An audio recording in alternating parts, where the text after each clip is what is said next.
Hey guys, hey, it's Dale Walker. How you doing today?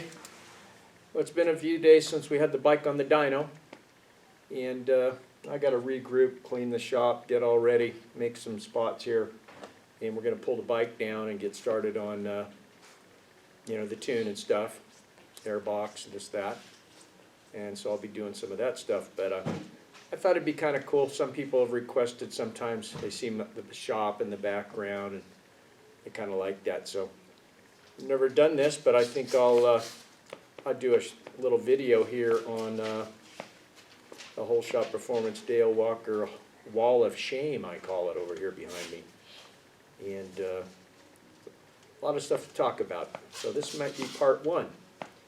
And try not to make the video too long. The video for the dyno is so darn long. So anyway, let's get over there and I'll show you some of my old history and stuff. I think you get a kick out of it from back in the fossil day.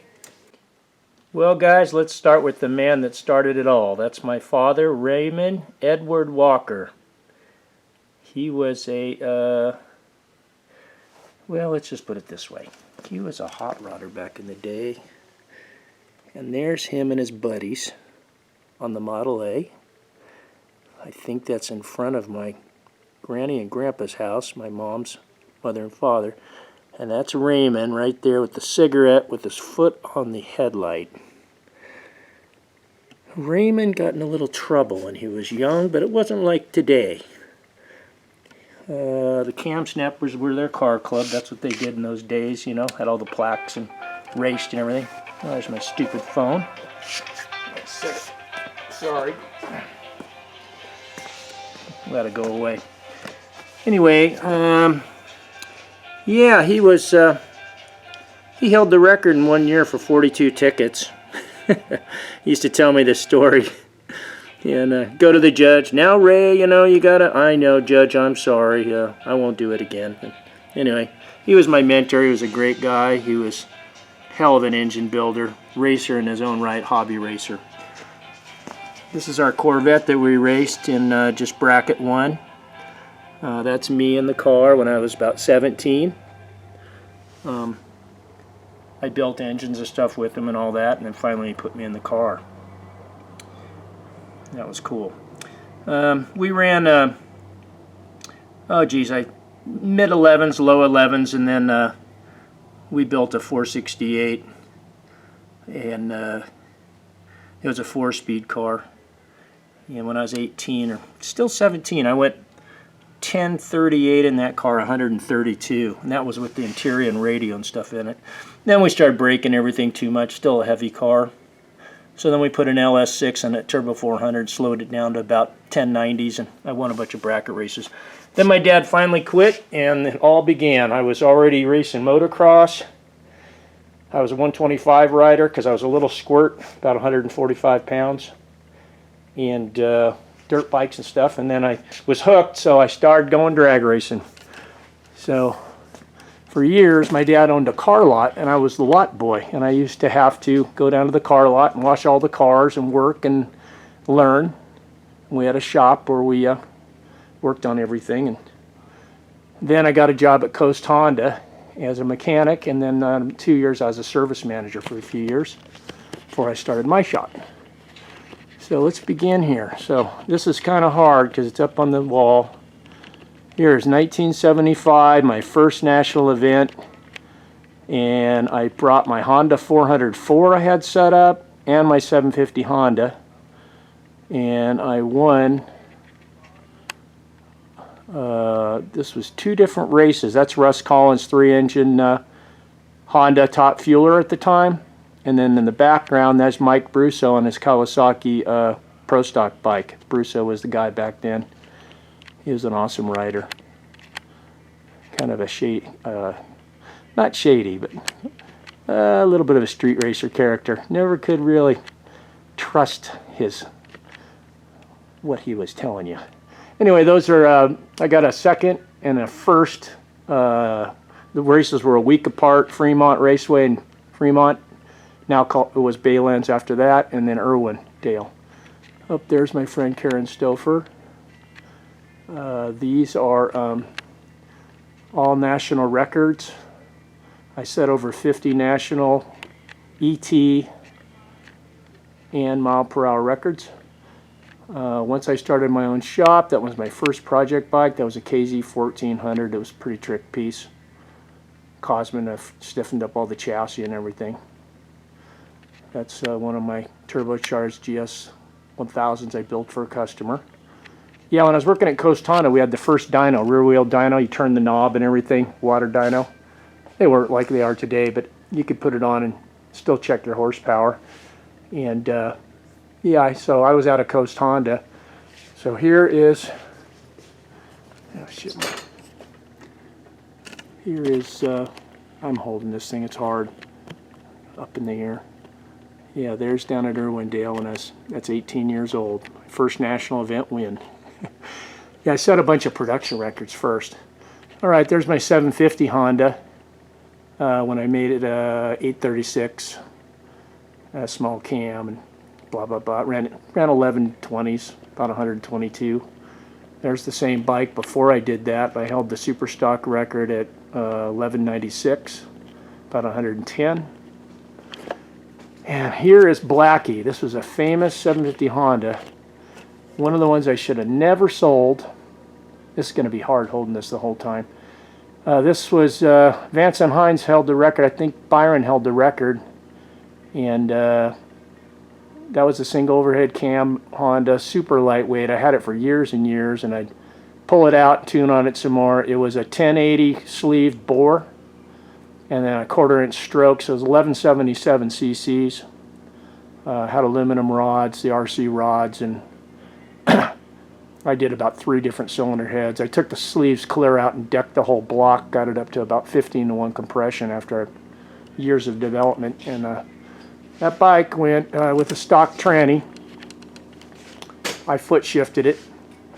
I went 939, 142 on that bike, and that was the record. Here's another picture of it, about in 3rd gear. That's before I redid the chassis like the other one down below. Yeah, 1162, I guess it was. All right, then we went on to more production racing. I rode for Denko. They were kind of like, kind of like RC Engineering or Vance and Hines back in the day. That was their CBX, super stock bike. I think I went 1060, 129 on that thing. Pretty hard to ride because they're real peaky. They didn't have a lot of torque. You had to leave pretty much wide open. There's my bike, my CBX when it was stock. I set the production class record, I think, at 1118 at the time. Another CBX I rode. There's one of my turbocharged Hondas. I think that was on a 970 cc Honda street bike. It ran like 1060.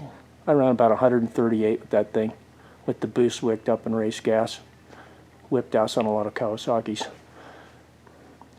This is Blackie again, the Honda. This, what we're going to do is probably a second part of this video, and I'll go down the backstory on this. But this is in 1980, I got my first pro ride with Sandy Cosman, Cosman Specialties. They were the famous chassis builder, developer. Guy was great. And I was just a local kid at the track, called me up one day and wanted to know if I wanted to test ride his bike, and I did. And then I rode for him for 10 years. This was the first gas bike to get in the 7s on gas. It was a small tire Kawasaki turbo bike. We called it a funny bike, but it was more of a sit-up bike. It wasn't a full laydown. Oh man, I got the stupid... Yeah, that's the bike right there. On the other side of me is Terry Kaiser. You probably remember him. He was super fast. He owned Mr. Turbo. I think he's closed now. But anyway, that bike, I went 795, 167, foot shift in it with a stock tranny back in May of 1980. And nobody believed it back east, so we, on the front of the magazine, we put the time slip. There it is. So that was my first introduction with Cosman Specialties, and then I rode for him for 10 years. Here's my 750 Honda. I went road racing because a buddy of mine was a champion. He gave me so much crap about being a drag racer and going in a straight line. I went road racing at Sears Point in 1980. That was a 79 first 750F dual overhead cam. I went on a practice day, and I got within 3 seconds of what he was running, and Rich Oliver was on a KZ650 then, the 250 champion that went on to be multiple AMA champion. And I ran a 204 and a 205 during a practice session. And I said, well, maybe I can keep up with these guys or be in the top whatever. So I went racing with it, and I ended up getting third, fourth place. Stayed ahead of my friend Frank Mazer, the champion, in one practice session. He couldn't believe it. He's kicking stuff around. So that was pretty cool. And then I ended up getting second place a few times. I could never beat those two. They were so fast. I was more new to the track, you know. But still, in production, there's a lot of bikes out there. It doesn't matter whether it's now or way back then. It was all relative. Here's a funny bike eliminator win.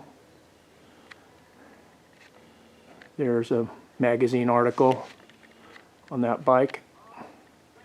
It wasn't a magazine article. It was on the front of another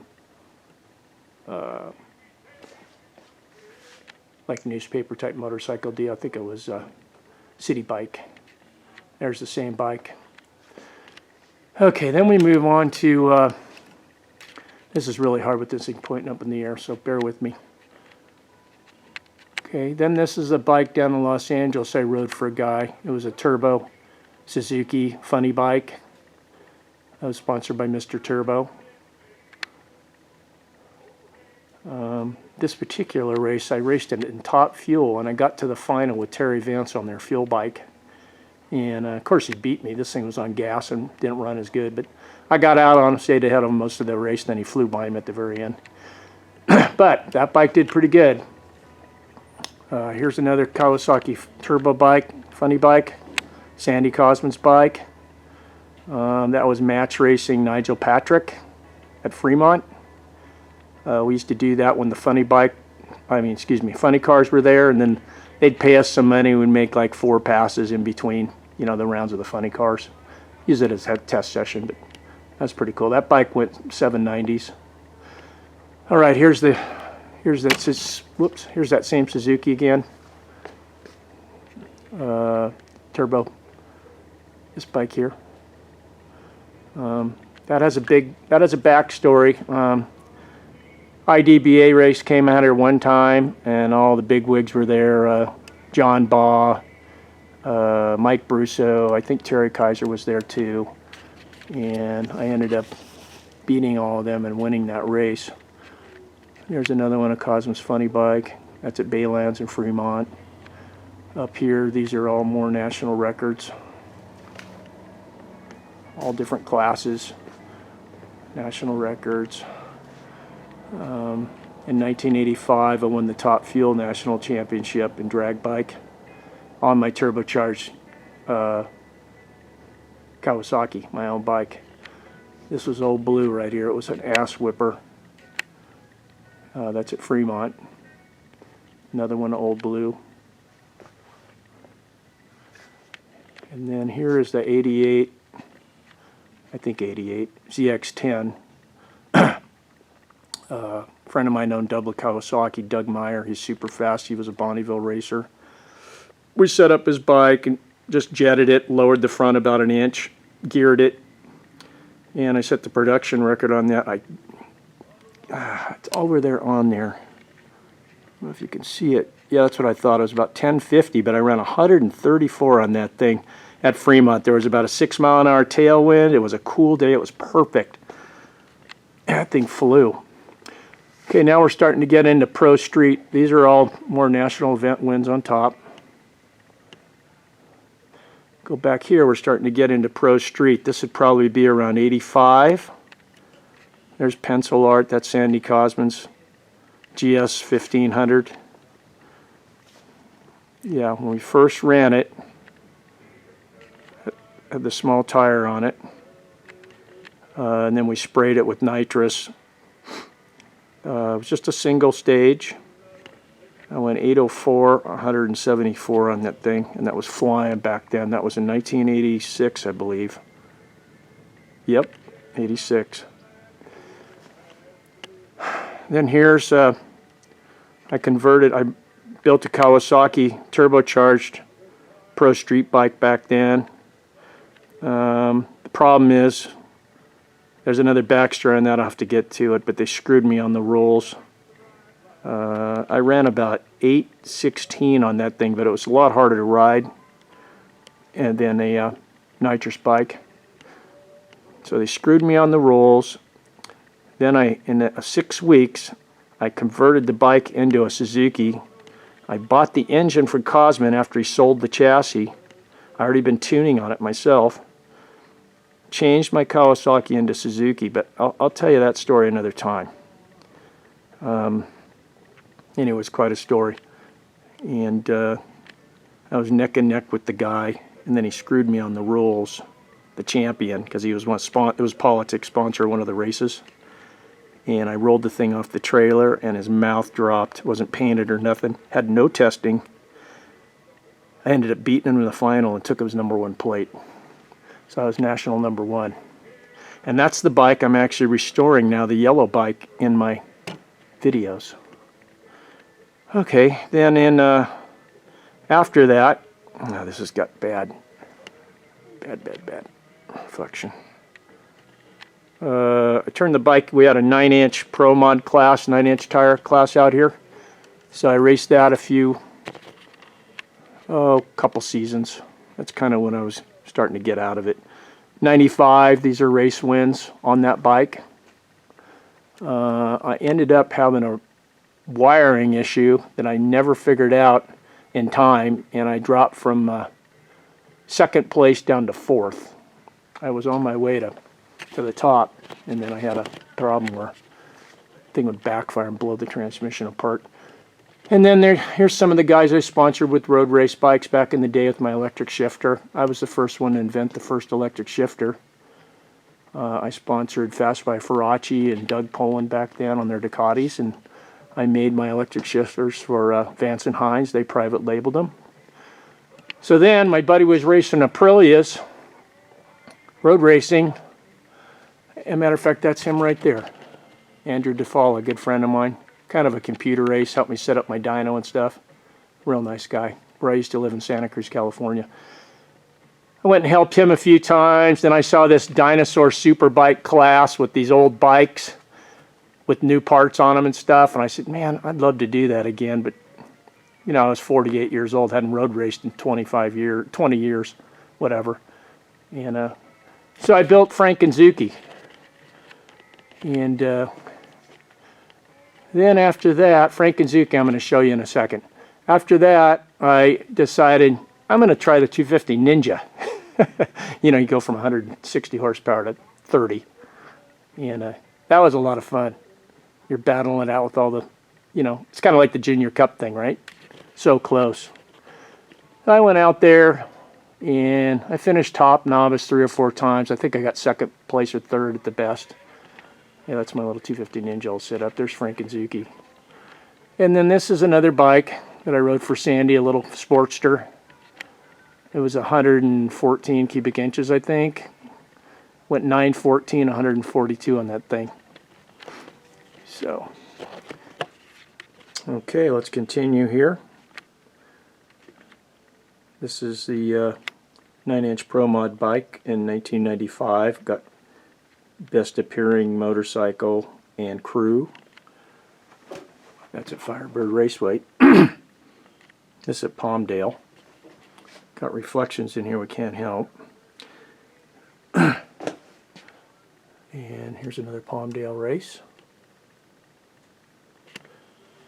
Here's some of my leathers. And in the end, my road race leathers. And there's the dreaded stairs I fell off of. And here's Frank and Zuki. I'm about to show you him in person.